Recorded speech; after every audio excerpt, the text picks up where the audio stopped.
Would winter change the way we design a home?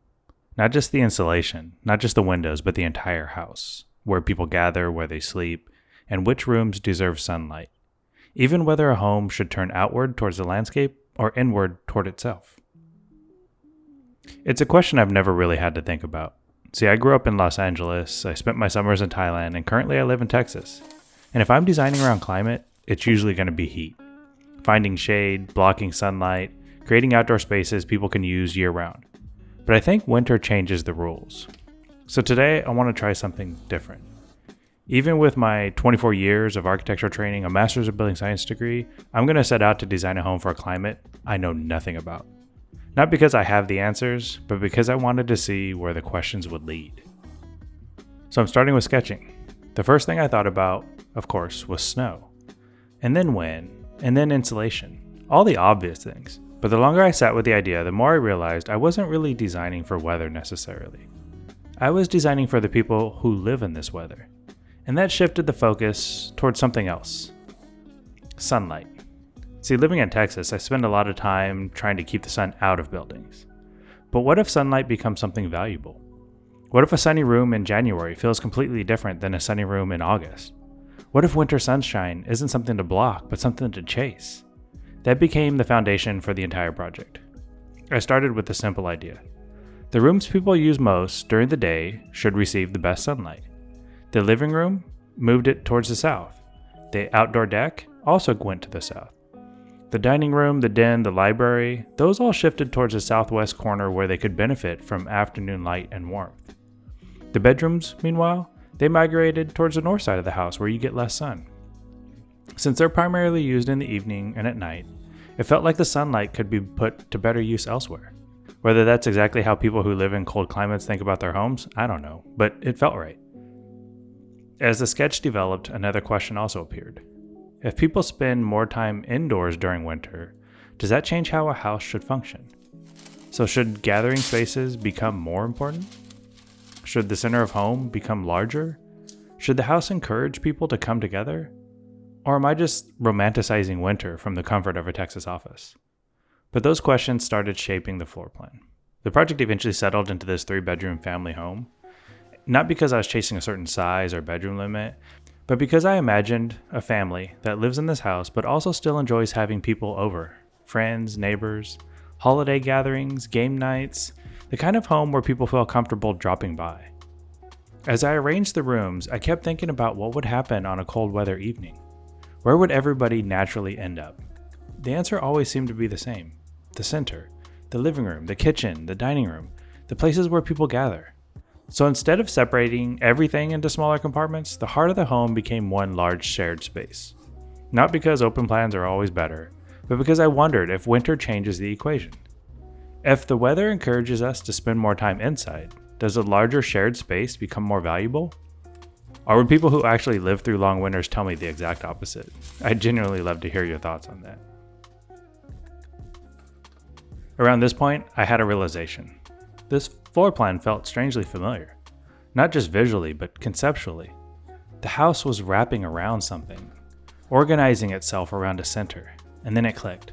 A few videos ago, I designed a courtyard house. That project organized itself around a protective outdoor room. This project is kind of doing the same thing.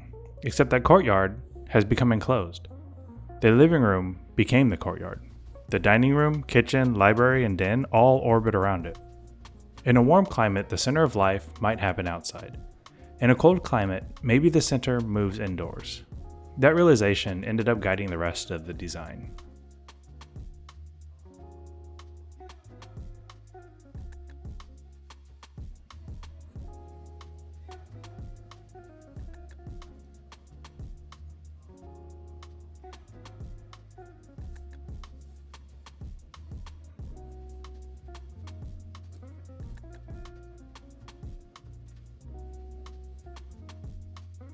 With the floor plan established, it was time to move into Revit and start building the house.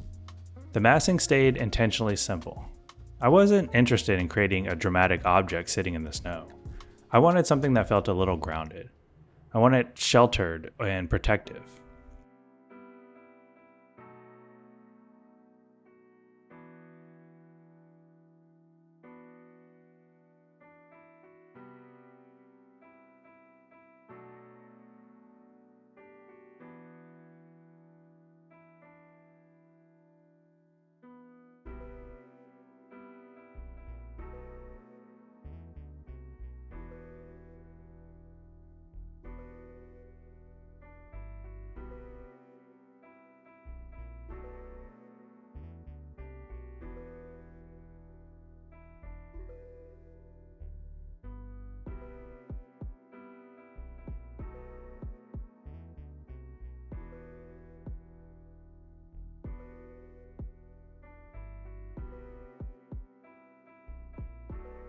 The roof forms stretch outwards towards covered exterior spaces. The walls help define outdoor rooms and shield portions of the deck from wind. That was another interesting thing to think about. I initially assumed cold temperatures would be the biggest challenge, but the more I imagined using these outdoor spaces, the more I found myself thinking about wind. Maybe because the goal isn't to eliminate outdoor living altogether. Maybe it's about creating moments where being outside still feels enjoyable, even in the winter. The protected deck became an extension of that idea. A place to catch sunlight, a place to enjoy a warm drink, or a place to step outside without feeling completely exposed.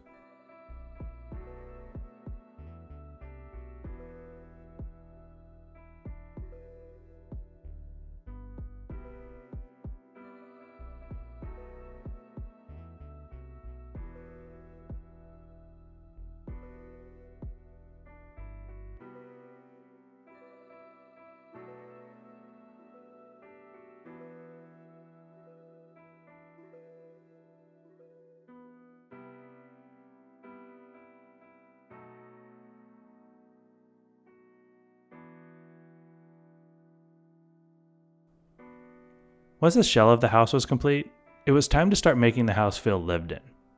For this project, I gravitated towards clean, natural materials with soft textures and comfortable furniture. Nothing overly formal, nothing that felt like too precious. The goal wasn't exactly luxury, but kind of comfort.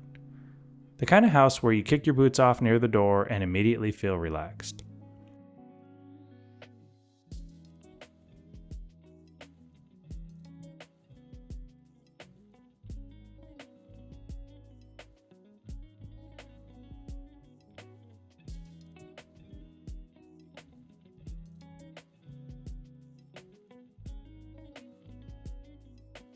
And the library became one of my favorite spaces, partly because I love books and reading, but mostly because it felt like exactly the kind of room I'd want during a long winter. A comfortable chair, a blanket, and a lot of windows, a place to watch the weather from the inside. And yes, of course, there's a sauna. At some point during the design process, it simply started feeling right, and I love saunas. And the more I imagined snow outside and warmth inside, the more it felt like an important piece of the experience. Not just as a room, but as a ritual. A place to slow down and warm up and enjoy winter rather than simply enduring it. Once the materials, furniture, and lighting came together, the house finally started to feel real. This is always my favorite part of the process. The moment where a collection of ideas begins to feel like a place. What surprised me most wasn't the architecture, it was the atmosphere.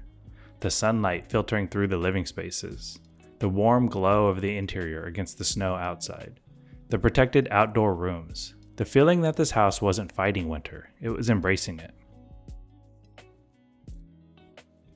When I started this project, I thought I was designing a house for cold weather. But somewhere along the way, it became something else. A study of sunlight, a study of gathering and comfort. I assumed cold climate architecture would be mostly about protection and keeping the winter out. Instead, I found myself thinking about what draws people together when the weather encourages them to stay inside. Maybe that's the lesson I'll take away from this project. Climate doesn't just influence buildings, it influences behavior, and it shapes routines. It changes how we use our homes, and in turn, it changes how we design them. So now I'm curious, if you live somewhere with long winters, what did I get right? Or more importantly, what did I get wrong?